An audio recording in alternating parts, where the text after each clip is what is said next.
Good morning, everyone, and thanks for joining us today. I want to begin by recognizing we're on the traditional territory of the Lekwungen-speaking people, the Esquimalt and the Songhees. Since I tabled our province's budget in February, our province, the world, and our lives have changed in ways that will shape generations. In February, I tabled a balanced budget with zero operating debt and ample prudence. We were preparing for an economic moderation. We were well equipped to be able to weather the challenges. What came next was unprecedented. Mere weeks after the budget 2020 was tabled, our entire world changed. From the beginning here in British Columbia, we followed the advice of Dr. Bonnie Henry and Minister Adrian Dix. British Columbians made tremendous sacrifices to protect our loved ones and our communities by preventing the spread of COVID-19. Words like self-isolation, physical distancing, and flattening the curve became part of our daily conversations. People stayed home, businesses closed, and transitioned their operations, and again, physical distancing became an integral part of our day-to-day lives. Every day at 7 p.m., people took to their windows, to their yards, to their doors, to thank the frontline workers who kept our province going through the height of the crisis. People looked after one another, and our mantra became be kind, be calm, and be safe. Each and every day we've learned to navigate the health and economic crisis together. The impacts have been great. BC has lost over 235,000 jobs since February. Youth unemployment is at a staggering 29%, and women continue to be much more likely to have lost their jobs than a man. As I've said often, these aren't simply numbers. These are people. These are families. These are businesses and our communities. BC was fortunate to come into COVID-19 from a place of economic strength.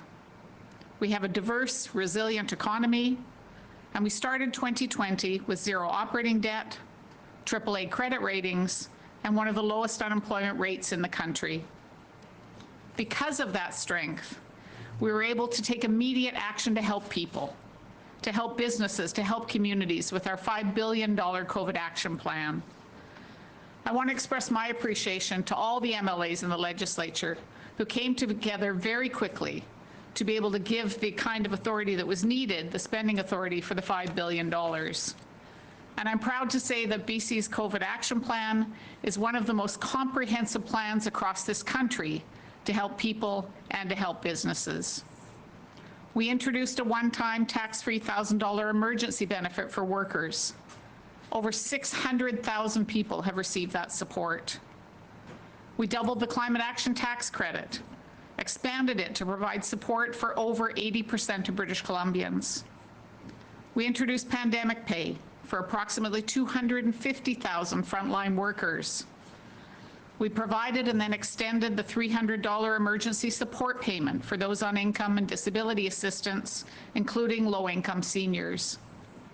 We gave businesses a $700 million property tax cut. We protected people and businesses from evictions while deferring several taxes, giving people much-needed breathing room. And we're going to continue to provide the supports that people and businesses need as the pandemic and the economic downturn evolve. And as the fall approaches, there are in fact more benefits for families and students on the way, including the Child Opportunity Benefit, which provides families who have one child up to $1,600, two children up to $2,600, and those with three children up to $3,400 a year. More than 40,000 post-secondary students will receive immediate help with the cost of their education with the new BC Access Grant, which provides up to $4,000 for the students for their studies. Those benefits were budgeted well ahead of the crisis, and they're going to give families and young people a much-needed helping hand in the months and years ahead. In fact, the investments that we've made in our previous 3 budgets, including childcare, Clean BC, and housing, provide British Columbians with a strong foundation for recovery. And we'll continue to chart a path through these unprecedented times, and of course, always rely on the advice of Dr. Bonnie Henry and Minister Adrian Dix. So in a moment, I'm going to take you through what we think is BC's most likely economic scenario based on the information we have today. The projected numbers are staggering, but they're not without hope.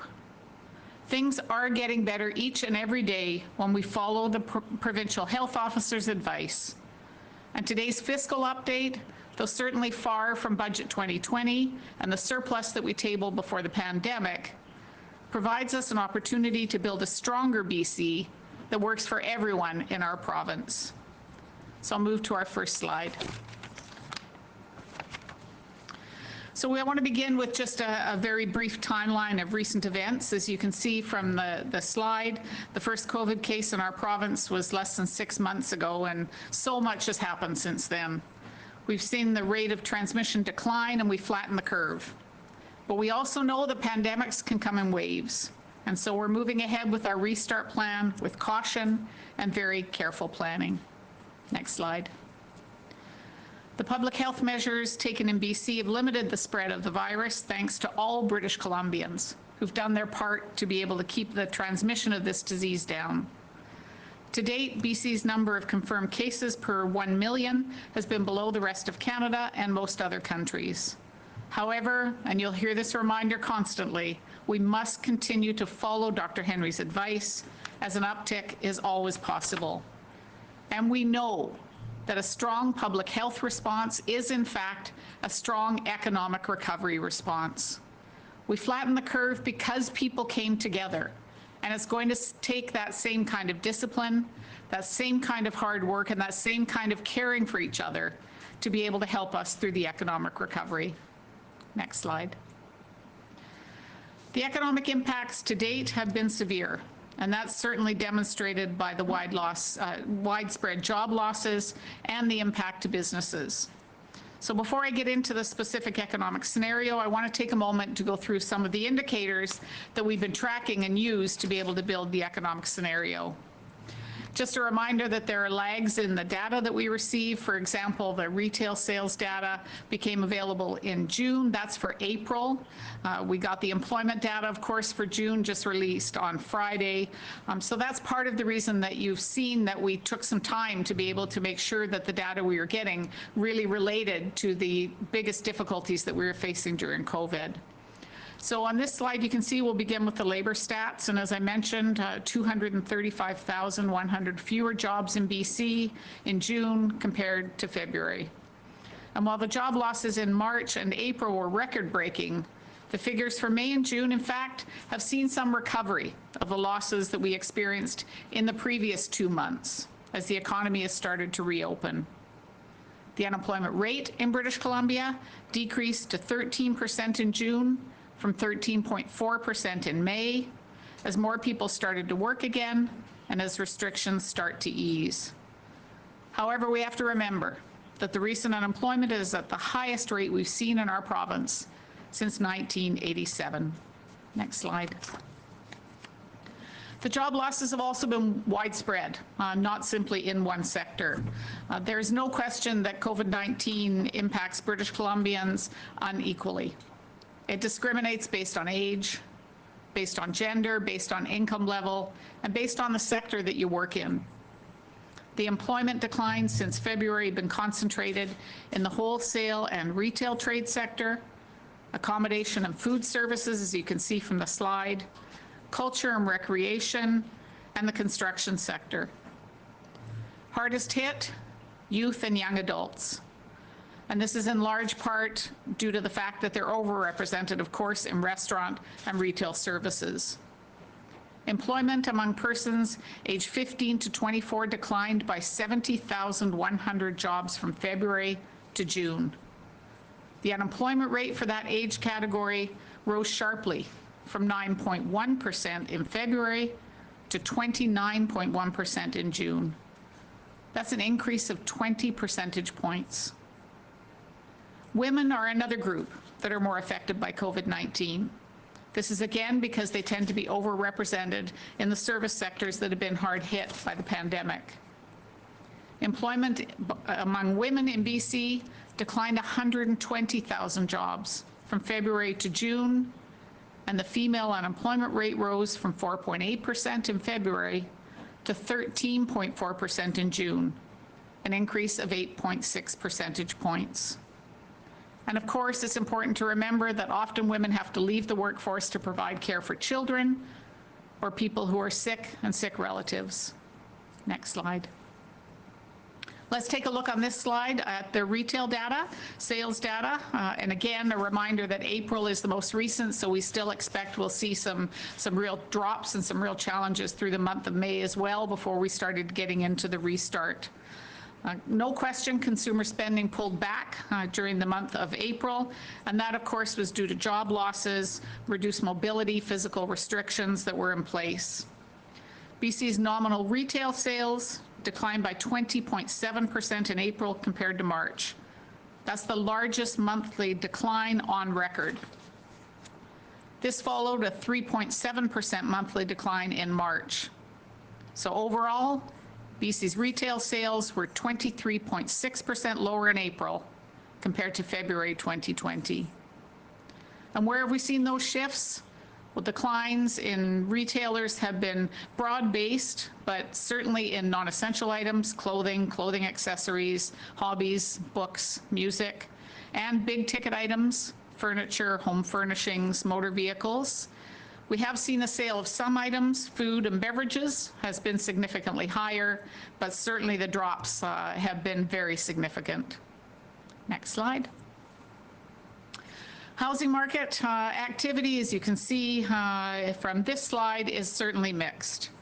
We see home building continuing to be resilient. We've seen housing starts average 35,794 annualized units since February, but we've seen a huge decline, very steep decline when it comes to home sales, down 45.4% in May compared to February.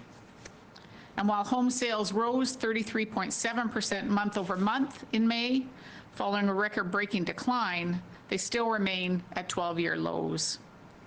In June, we're starting to see some movement and we're starting to see some positive signals, but again, lots of volatility in the housing market.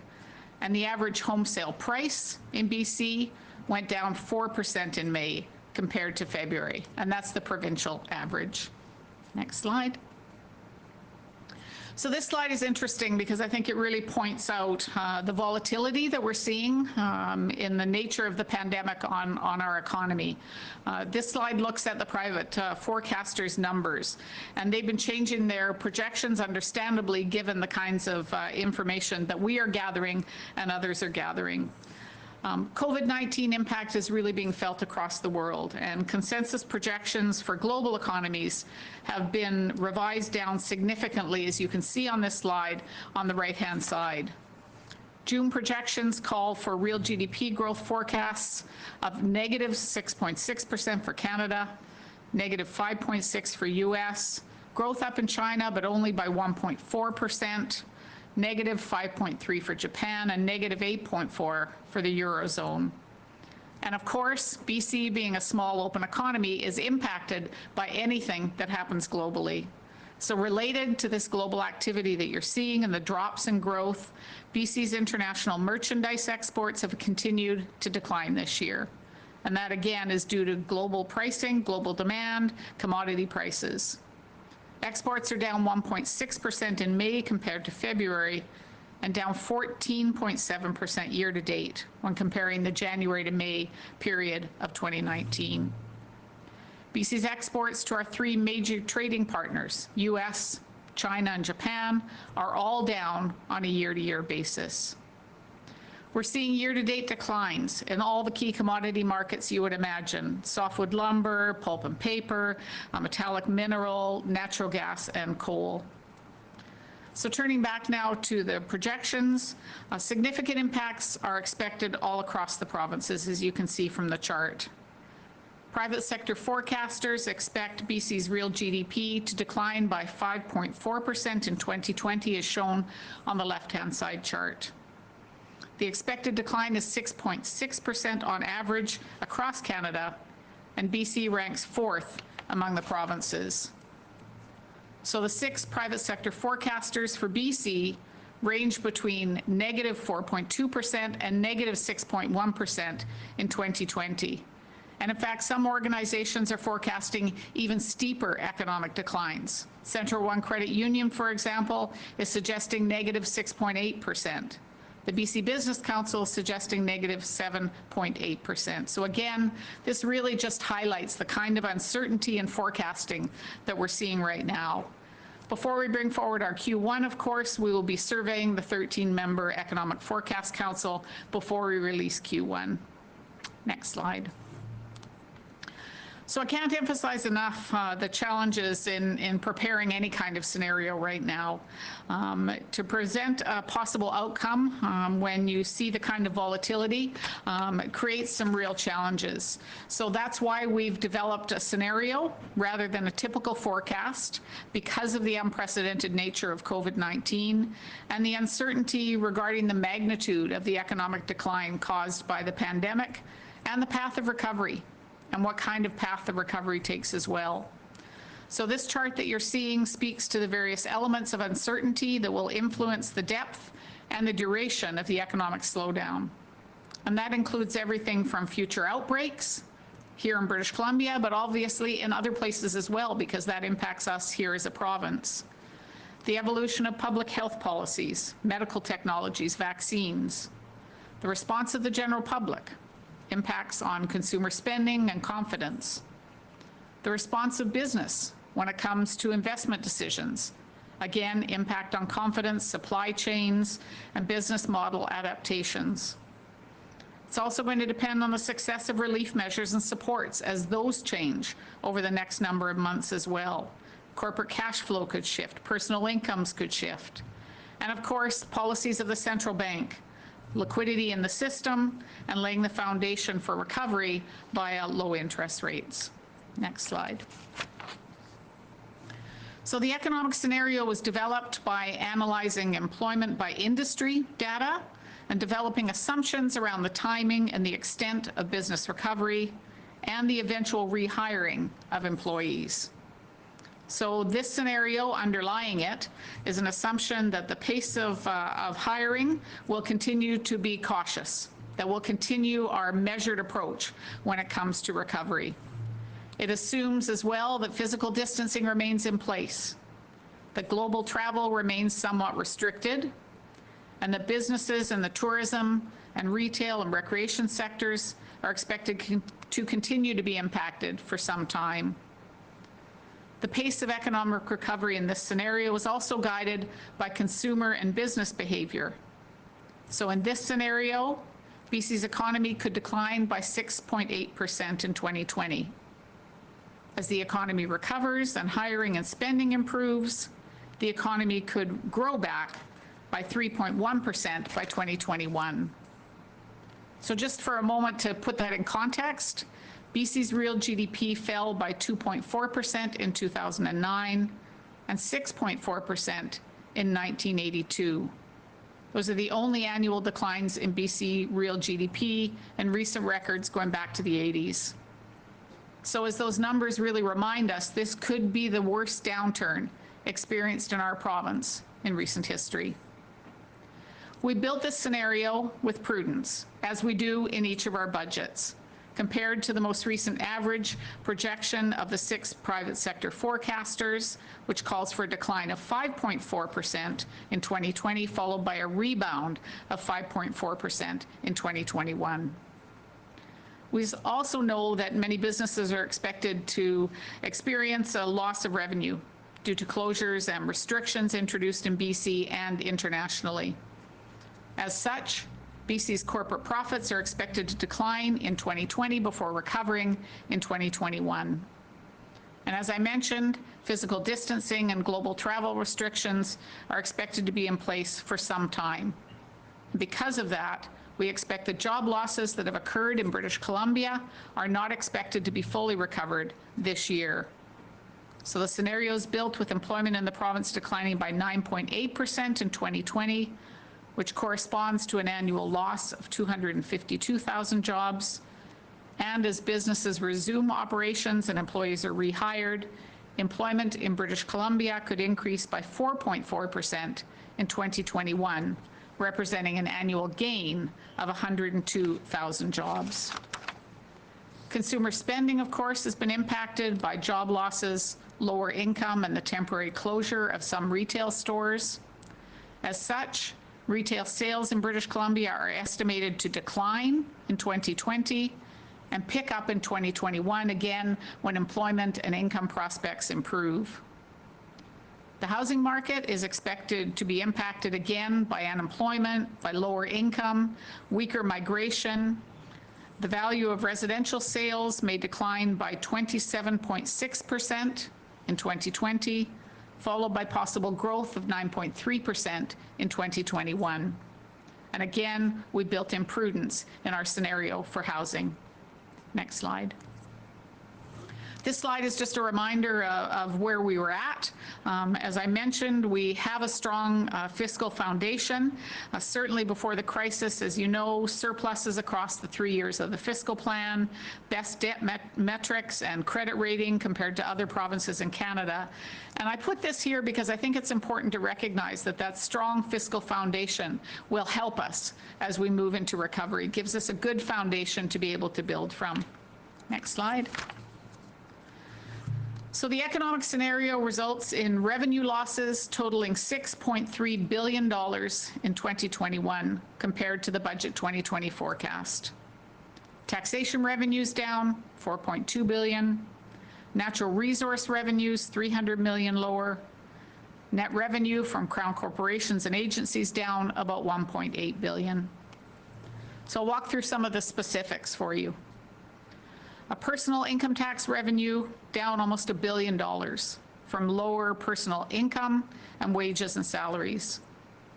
2020 household income falls 3.9% compared to the budget assumption of a gain of 3.8%. Corporate income tax revenue down $973 million, again due to lower corporate profits nationally in 2020. Employers' health tax revenue, $238 million lower than budget because of employment losses and reduced payrolls. Refundable tax credits are $141 million lower, mainly from reduced film and production service activity. Provincial sales tax revenue down $1.3 billion. Reduced consumer and business purchases, of course, of taxable items. The lower housing market results in $465 million in reduced property and property transfer tax revenues. And residential sales declines 27.6% in 2020 compared to a 4.6% increase assumed in the budget. Fuel and carbon tax revenues down $353 million, reflecting reduced demand for gasoline, natural gas, and diesel. Natural resource revenues, $300 million drop, and as I mentioned, in almost every commodity price area. Commercial Crown Corporation net income, $882 million lower in budget. And almost all of this is due to the reduced casino activity, BC Lottery Corporation casino activity, and the impact, of course, will depend on any timing of reopening. The impact on the liquor distribution branch is relatively low, $37 million, because liquor sales haven't been impacted in liquor stores, but there's still a decline, of course, from restaurants and other establishments. This fiscal scenario doesn't include changes in the outlook for ICBC finances at this time compared to the budget. Because it's too early, you're seeing, of course, fewer accidents early in the year because of lower transportation activity, but that could be offset as the year goes on and as more transportation and more vehicles return to the road. There's also uncertainty, of course, around investment markets, so you'll see some additional pieces added in Q1. And the scenario also doesn't change anything on the BC Hydro results to date. Again, the corporation is working to address the impacts of COVID-19 and the relief measures that are in place, and that will be reported in their fiscal statements. Compared to budget, taxpayer-supported agency losses, $869 million. That's mainly lower international tuition fees and other revenue from post-secondary and K-12 schools. So now I'll go through some of the government's measures in the next slide. Next slide. As you know, COVID-19 is a global crisis that really needed a coordinated response from all levels of government. And in BC, we really focused our response. We wanted to complement federal measures and also meet the needs, specific needs for British Columbians.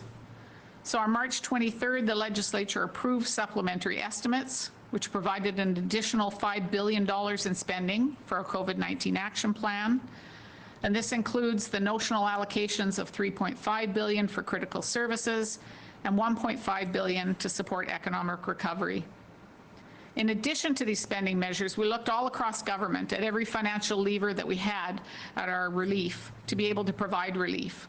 And that included tax credits, that included reductions, that included payment deferral measures, and I'll talk a little bit more about those specifics in the next slides as well. So critical services, starting with critical services. $1 billion to support healthcare response measures, and these again are from the $5 billion. That includes everything from community and long-term care responses, lab testing, contact tracing, staffing costs, and preparing for the crisis. It also included additional mental health supports, such as our expanded virtual mental health supports, access to counseling services, and very targeted supports. Over $250 million went to ensure that childcare spaces remained available to essential service workers and to provide relief and preserve spaces for parents during any temporary closures. Nearly $90 million for housing and homeless supports, again to provide critical services and help meet the health and safety needs that were there. And this is in addition to the hotels that have been purchased to help people move from encampments. The province also provided additional funding to maintain services for vulnerable populations, including services to adults with diverse abilities and to support youth and children receiving provincial supports. Next slide. So now looking at financial supports. Again, I mentioned the $1 billion for the BC emergency benefit for workers. We also allocated $350 million to provide a $300 per month crisis supplement for those on income and disability assistance, and that also included a boost for the senior supplement for those low-income seniors through to the end of August. We provided relief to renters. We're providing a temporary rent supplement to support tenants whose income has been impacted by COVID-19. This benefit provides up to $300 for individuals and $500 for couples. We also partnered with the federal government on several relief measures. Pandemic pay, for example, will benefit over 250,000 frontline workers in health and social services with a one-time temporary wage boost. The Canada Emergency Commercial Rent Assistance Program helps provide rent relief to businesses by providing forgivable loans to cover 50% of the rent payments for eligible tenants. And in addition to the broad-based financial supports for individuals and businesses, there's been approximately $40 million allocated for targeted emergency relief to support businesses and not-for-profit organizations. That includes everything from support to the agricultural sector and BC farmers to maintain safe food supplies, emergency animal care funding, and emergency funding for the hard-hit tourism sector, including support for parks operators to be able to safely reopen, and tourism organizations to support the recovery effort. Next slide. And then, of course, there's the $1.5 billion for economic recovery. As I mentioned, our health response, our COVID action plan, and our safe restart plan have really provided the foundation for economic recovery. We all know that businesses can only operate successfully if we work to flatten the curve. People can only spend funds at BC businesses if they have a stable income and feel confident that they can get out again. In addition to the foundation that we built, as I mentioned, we have $1.5 billion set aside. And we put a number of processes in place to be able to gather information from the sectors and from the public. The Premier has an economic recovery task force, which brings together leaders from business, labor, First Nations, and not-for-profits to make sure that the province's economic response to COVID is effective and responds to the needs of British Columbians. The task force continues to meet on a regular basis. In June, as you know, we also launched a public consultation process to gather feedback from British Columbians. There's another week of that survey open, so hopefully people will make sure that they're providing their input. It's been really quite extraordinary and rewarding to see the number of people who've been taking part. And then in addition, for the last number of months, the Premier, myself, ministers and MLAs have been holding town halls, have been holding roundtables, sector-specific discussions, again to make sure that our recovery plan is flexible and responsive and meets the needs of people, businesses, and community organizations. We look forward to sharing the recovery plan framework in September. Next slide. So I want to touch for a moment just on the relief measures that are outside the $5 billion. This includes, and again, as I mentioned, we looked at every tool we have across government available to us to provide that support.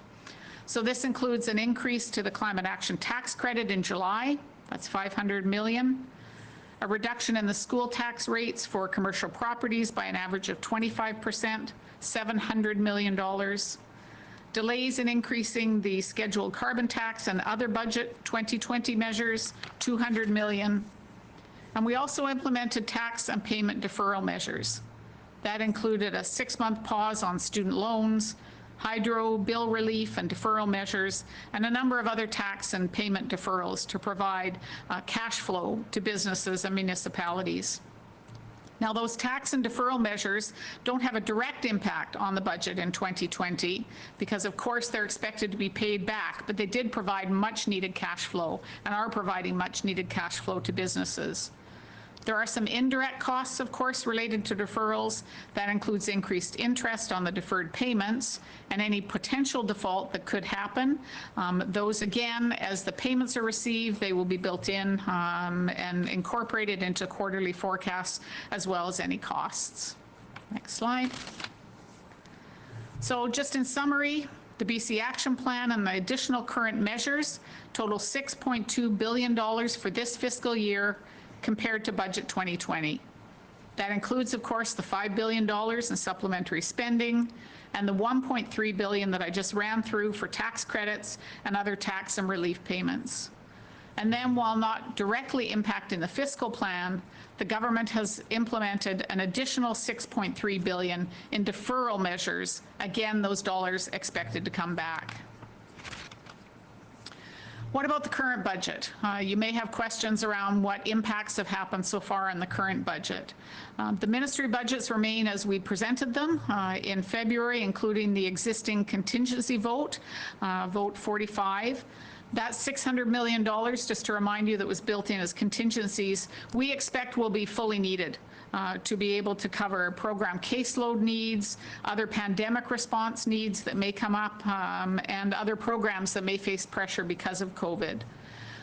To date, as you know, there's been minimal wildfires. Right now, the estimated costs are at $50 million, which falls well within the budget that is put aside. Under the Emergency Program Act, we do expect that statutory spending will be above the voted allocation, and that's to, of course, manage any kind of emergency costs within the scope of the Act. So this includes $17.5 million for freshet, related flooding costs that we're seeing, emergency management costs, which includes everything from emergency operation centers to coordination. The issue of travelers coming in would be included there. So again, we expect that there'll be additional resources needed in that area. And then statutory spending of $76 million above the base budget is anticipated to cover those costs. Next slide. So just touch a little bit on the capital investments and the debt impacts. We're projecting $22.9 billion in taxpayer-supported capital spending across the province in the next 3 years in our 3-year fiscal plan. And this, of course, was built in our February budget. And this is going to serve us very well because it really translates into huge investments in schools, in roads, in transit, in bridges, hospitals, housing, services that people count on, and services that we need to build a strong economy. So the capital projects are going to continue to proceed, and of course we'll be looking at whether there are projects that can move ahead that are ready. We do have some, as you can see from the slide, approved projects that are proceeding with procurement, everything from the Patello Bridge to St. Paul's Hospital, Broadway Subway Line, Burnaby Hospital, Highway 1, 4-laning, Stewart Hospital, Stewart Lake Hospital in Fort St. James, Caribou Memorial in Williams Lake, and of course the replacement of Mills Memorial in Terrace. There are other projects that are of course moving ahead with the business plan development, and those include the Richmond Hospital, the Cowichan Hospital, and a new Surrey Hospital in Cloverdale. So again, the fact that we had historic levels of capital built into our budget will do us very well as we look at the economic recovery ahead. Next slide. So that means increased borrowing, of course, when we're taking a look at a deficit under the fiscal scenario. Taxpayer-supported debt level, which excludes the commercial crown debt, is expected to increase to $61.9 billion at the end of 2021. The projection in budget 2020 was $49.2 billion by the end of 2021. So flowing from the change to debt level, the taxpayer-supported debt to GDP increases to 22% in 2021. This increase from 15.5% that was forecast in 2020, again, is due to higher debt levels and also due to a lower GDP assumed under the scenario. We've been very fortunate. We've had in BC one of the best debt metrics and credit ratings compared to other provinces in Canada, which again puts us in a very good position to be able to deal with the recovery. Next slide. So again, although we're faced with increased borrowing and higher debt levels, we're also operating, as you know, in a time of very low interest rates. So from an operating perspective, we're very well positioned in British Columbia to be able to afford the annual interest costs. And as you can see here on this slide, whether you look at interest as a percentage of revenue or you look at it as a percentage of GDP, the levels are lower than they have been historically. Next slide. So again, just to emphasize, I think I can't emphasize this enough, this scenario is based on a snapshot in time. There are a number of risks that will impact our fiscal plan. Slower recovery, weaker global recovery, a negative shock that could occur, Crown corporations and their positions, a need for further government measures, wildfires and floods. I think it's important to note all of those could have an impact on the bottom line. And again, just to summarize, total changes since budget 2020 amount to $12.7 billion. Government support for people and businesses stands at $6.262 billion, which of course includes the $5 billion in supplementary estimates, and then the additional pieces, as I talked about, the climate action tax credit and the other relief measures that we put in place. Overall revenue is expected to drop by $6.313 billion, and debt servicing costs, $176 million. Budget 2020, of course, forecast an operating surplus of $227 million. So after all of those changes, you get an operating deficit estimated at $12.5 billion for 2021. Next slide. So here you can just see the outline of our economic response, the pieces that are in place already, public accounts still to come, first quarterly to come, the economic recovery framework launch, and then of course future budgets. So I think it's just important to outline where the fiscal picture, where we'll give you updates as we go along. So there is no question that COVID-19 has changed the way we live day to day. But it hasn't changed the priorities of our government. We're going to continue to invest in people, in the services that people rely on, and in a long-term strong economic position with jobs in every corner of our province. The pandemic has certainly exposed underlying gaps in our economy and our society. It's also highlighted areas of critical importance. Our recovery plan is going to be focused on our values we have as British Columbians. Taking action on climate change, addressing the rights of Indigenous people, building back government revenue, addressing inequality, and building a strong, resilient, innovative economy that leaves no one behind. These values are critical to people in British Columbia, and they're critical to us as a government. There's no question that there are big challenges ahead, but together we flatten the curve in British Columbia, and together we're going to get through economic recovery. Thanks so much, and I look forward to your questions. Thank you, Minister. As a reminder to everybody on the phone, please press *1 to enter the queue. You are limited to one question and one follow-up only. Please take your phones off mute. You will not be audible until I call your name. First question is from Rob Shaw, Vancouver Sun. Well, hi, Minister. Just wondering if you could tell us to what extent a deficit this large is going to impact on any type of cutbacks or curtailments or delaying of any plans that you otherwise would have had for this year to try and make up the losses. I hear you saying that you're going to sort of continue on, but are you doing anything behind the scenes to try and cut back on government spending to address this number? Well, I think the first piece to say is that now is not the time to be able to cut back on services and supports for people and for businesses in British Columbia. In fact, as we know from the COVID supports that we put in place, these supports are critical to building back our economy. If you're looking at over 600,000 people who've already received the emergency benefit, that really shows that the need is great, and we've seen the federal government as well extending their programs. So we are not looking, because it wouldn't be good for economic recovery right now, to pull back on spending and cause some more challenges in our economy. But that doesn't mean that we aren't looking at our spending. We'll be going into the budget process in the fall. We will be, of course, looking to make sure that every cent we spend is spent wisely. It's spent on the priorities that we've had as government that are British Columbia's priorities. So we will be reviewing everything as we go into the budget process. But as I said, this is not the time to be pulling back and to be cutting programs and services that are critical for economic recovery for people and businesses. Do you have a follow-up, Rob? Sure. Yeah, there are a number of businesses that are hoping at some point you're going to say that the delayed collection of taxes, the employer health tax, PST, carbon tax, the government is basically not going to want that money back, rather than forcing businesses to have to come up and pay for it later this fall.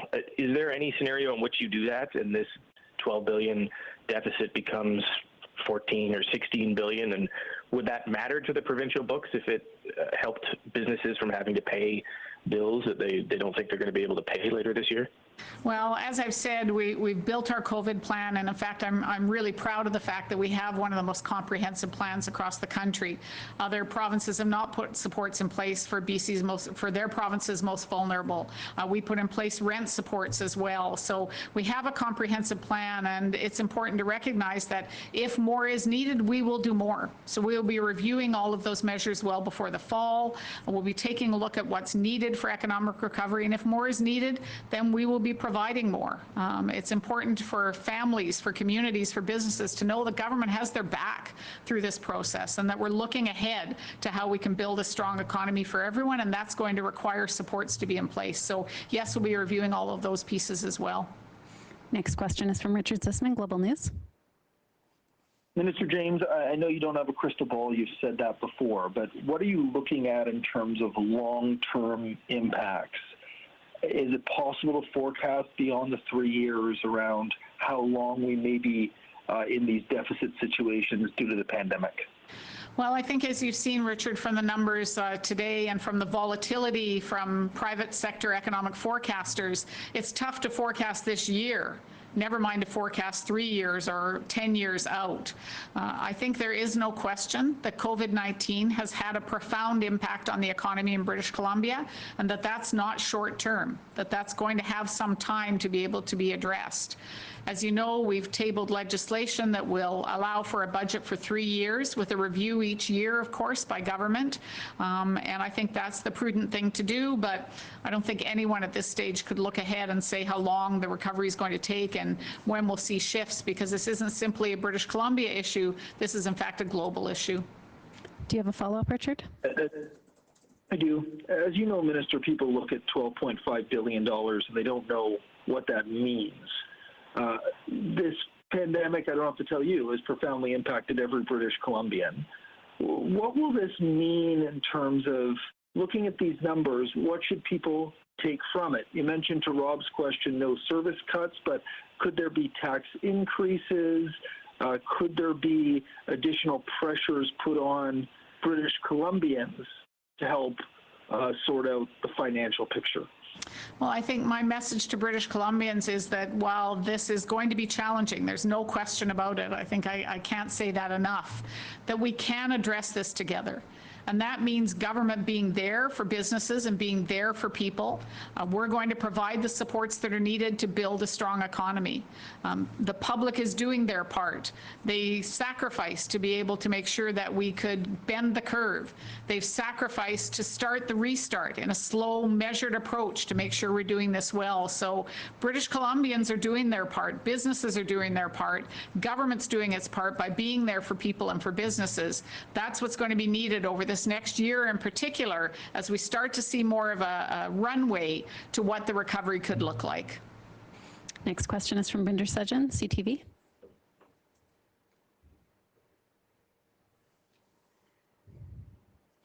Binder? Okay, we'll move on to Lisa Eusden, News 1130. Minister, sort of following up on what Richard just asked, for people who are sitting at home just trying to make, their lives go through this pandemic, what does this mean to their bottom line, to their ability to buy groceries, pay insurance, pay rent, send their kids to daycare, whether they have jobs or not? How does this massive deficit affect them? This plan and the statement that we put out today, the scenario that we put out today, shows and will reassure people in British Columbia that government is there for them. I think there are people who I've talked to who have been very worried that they're going to start seeing cuts in programs and services, that it's going to be more difficult to be able to get through the recovery. And so I think what you're seeing here in this plan and in the scenario that we brought forward is we are, as government, going to continue to provide the supports that are needed. We recognize that these are challenging times. We recognize that now is not the time to be looking at cutting programs and services. Now is not the time to be making life more difficult for families. You've seen in our previous budgets the investments we made to make life more affordable, to improve services. We're going to continue on with that focus to build a sustainable economy that recognizes climate action, that recognizes reconciliation, that addresses the fact that there were people left behind in the previous economy. We are going to make sure that those continue to be front and center through this process, because that people are our economy. And if we're going to build a strong economy, we have to support the people of this province, and that's what we're going to continue to do. Do you have a follow-up, Lisa? I do. So when you're saying that programs and services aren't going to be cut, I'm sure that's a relief to many people. But for those who have had their rent deferred, who have had some fees, taxes, those kinds of things deferred, this is sort of following up on what Rob asked, is there a chance that those payments could be wiped out, written off, because people are quite rightly freaking out and having heart attacks about how they're going to, continue to live and then pay back these amounts that have been deferred? As I mentioned, we're going to continue to assess the programs that are in place. We've extended a number of programs already through until September 1st. We've got to watch the restart process and see how the restart process is going. I think we saw a bright light when it came to the job numbers and the fact that 40% of the jobs in British Columbia that we'd lost from February had come back. That's a good sign, because of course people want to get back to work. They want to be able to pay their bills. They want to be able to support their families. So I think all of those are positive signs. Our economic recovery plan will again focus on people getting back to work and being able to provide those supports to them. So we'll be reviewing all of those as we go along. Mary Griffin, Check News. Oh, hi. Thanks very much, Minister, for taking my question. I'm just wondering, Federal Finance Minister Bill Morneau has said that he's not contemplating any tax increases at this time. I didn't hear in your response to Richard the question about tax increases in BC, and I also don't see anything about support for the tourism industry in BC, and I'm thinking of the island as well here.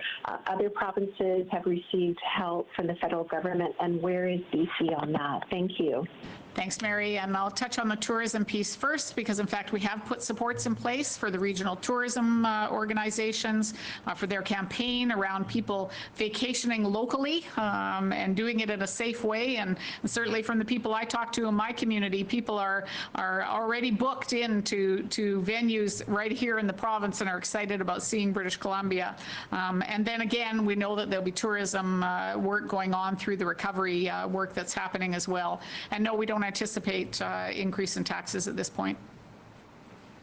Do you have a follow-up, Mary? Well, just on the tourism front, I know in speaking with people in the industry, the advertising campaign they've said bluntly, it just doesn't cut it. Is there any consideration to assisting the industry any other way?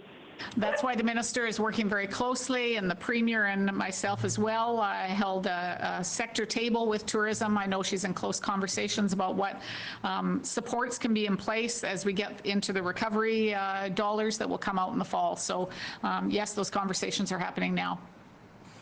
Next question is from Vaughn Palmer, Vancouver Sun. Good day, Minister. Would you agree that this level of deficit and debt is not sustainable in the long run, and that at some point the province will have to have a plan to bring the books back into balance and start paying it off? And what conditions do you think would allow the provincial government to start doing that? Well, I think the first thing to mention, Vaughn, is that of course we're in unprecedented times. I talked about the challenges that we've had. I talked about the loss in revenue. I've talked about the impact on people and businesses. No one has a playbook for dealing with this. This is not unique to British Columbia. This is a Canadian, a global, a world challenge that is going to have to be addressed worldwide. I do not believe that it's going to be a quick fix. I certainly, as you know from the previous budgets that I brought in, I believe that you manage within your means, that you provide that support, and I brought in those balanced budgets. But in these kinds of times, looking at balance over providing support for people and businesses when we're in the middle of a pandemic, not knowing what can come, not knowing whether the second wave is coming, would be frankly irresponsible to focus on that area rather than the people and businesses and economic recovery that needs to happen. So I can't give you a playbook of when that's going to occur. I think there are a number of steps that need to happen, though. One is to spend the money wisely. To make sure that every dollar is being spent wisely, that is focused on economic recovery and supporting the people who grow our economy, the individuals, the workers across this province, the families across this province, supporting businesses to be able to invest again, growing the economy, which is part of the focus we're taking around the economic recovery plan. So all of those can make a difference. We can start addressing some of the deficit by looking at how we grow government revenue, how we support further investment in our province, and we'll be looking at all those pieces as part of economic recovery. Do you have a follow-up, Vaughn? Yes, please. Minister, when you were asked in the House on March 23rd, when you got the supplementary estimate through for $5 billion, you were asked at the time, is this enough? And you said you believe it's enough for now. Is that still your view on the $5 billion, and that's enough now, or did I hear you suggest that in the fall or later it may be necessary to go back to the House for additional funding for program support and economic recovery? Well, I think, as I said at the time, and I still believe the $5 billion is enough now. We have been managing within that $5 billion, but I think it's also important, as I went through the presentation, to recognize that we have also used other tools that we have in government to be able to add additional dollars to that $5 billion. So that includes the tax measures that we put in place. Those we have the spending authority and the ability to make those changes, and those are pieces we can continue to do outside of the $5 billion. If there are other changes that are needed as we get into the fall, again, I can't predict where we're going to be headed, but we still have the ability to look at those tax measures and those tax tools, and we have an ability, if we need to be able to address spending in other areas where we have the authority. So I think for now, we're living within what the dollars that are here. We're providing additional resources outside of the $5 billion, but what could happen in the fall, a second wave, other things that could occur, I don't think anyone can predict right now. Lisa Cordasco, CHLY. Thank you. Thank you for taking my question. Minister, what signals do you believe government needs to send to bolster business and or consumer confidence? Well, I think the first and very most important piece is a strong healthcare plan, because if we don't make sure that people feel comfortable getting back out again in their communities, if businesses are not feeling safe to open, if the public doesn't feel safe to go into businesses, if we don't build that confidence, we won't have an economic recovery plan. So first and foremost is following the directions of Dr. Bonnie Henry, Minister Adrian Dix, making sure physical distancing, that we don't forget that those pieces still have to be in place, washing our hands, wearing a mask when you can't physical distance. Those pieces are going to continue to be critical, and I believe are the most important piece for us as we look at economic recovery, because that builds confidence. It builds confidence from the inside of our province as well as the outside, and builds confidence for businesses to be able to invest and start getting economic activity going again. Positive signs in the job numbers that we saw, but again, we'll want to see a longer trend. Do you have a follow-up, Lisa? Yes. What consideration has been given to the fact that you mentioned there is a high volatility of the real estate sector, and that's been a sector that BC has relied on heavily in the past as an economic engine? Well, I think people have heard me say this from my very first budget, that a speculative real estate market is a terrible way to grow an economy, that it doesn't provide stability. It provides instability. And I think we're continuing to see that. So I'm very proud of the work we've been doing to build affordable housing, including purpose-built rental housing, so that people can have a place to live. Housing and childcare continue to be our two critical pieces to be able to make investments in, to build a strong economy. I think the pandemic has reminded us of the importance of some of those pieces.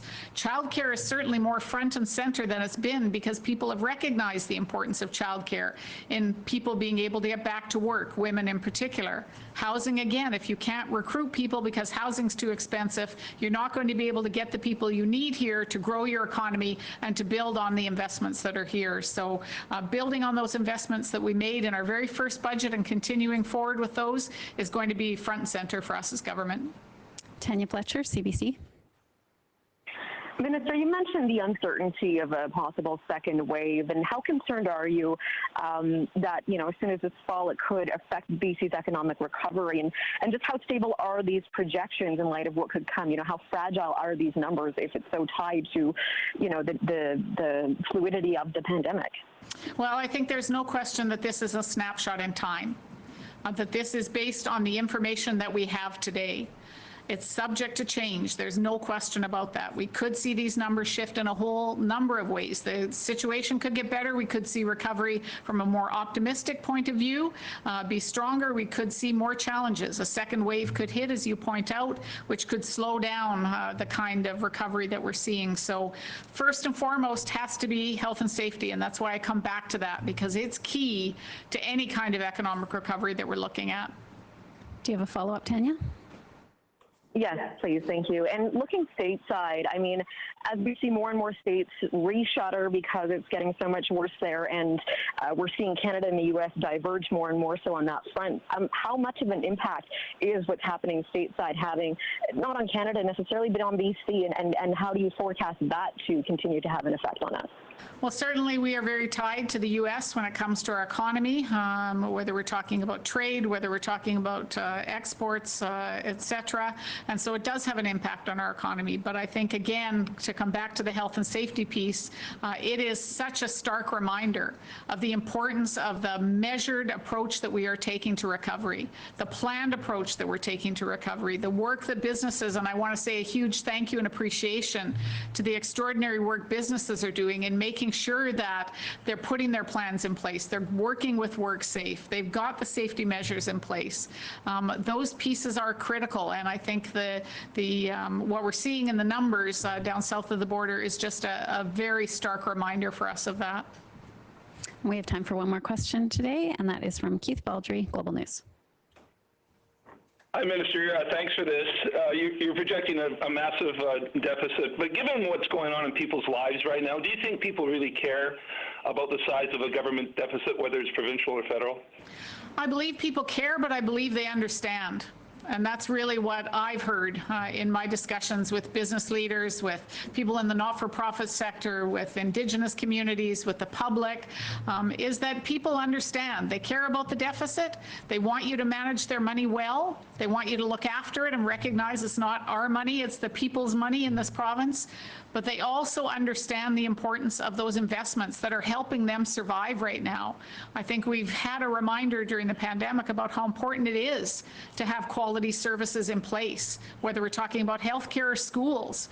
Those are critical to economic recovery. So yes, I do believe people care, but I also believe they understand the need to put those supports and programs in place right now, even if it means a larger deficit. Do you have a follow-up, Keith? Yeah, just sort of a follow-up to Vaughn's earlier question. On the capital spending side, you've got a $22 billion plan. Given that infrastructure spending is a traditional form of economic stimulus, can you envision expanding that program potentially over the next few years? I think we certainly won't rule it out, but we do have a large spend, as I mentioned. It really is a historic spend in British Columbia, the largest capital spend in a fiscal plan. So it will do us well as we do exactly that, as we put infrastructure programs in place, as we're able to get people back to work on those projects. I think we'll be in very good shape. I think it'll do us very well. That's all the time we have for today. Thank you for joining us. Thanks, everybody.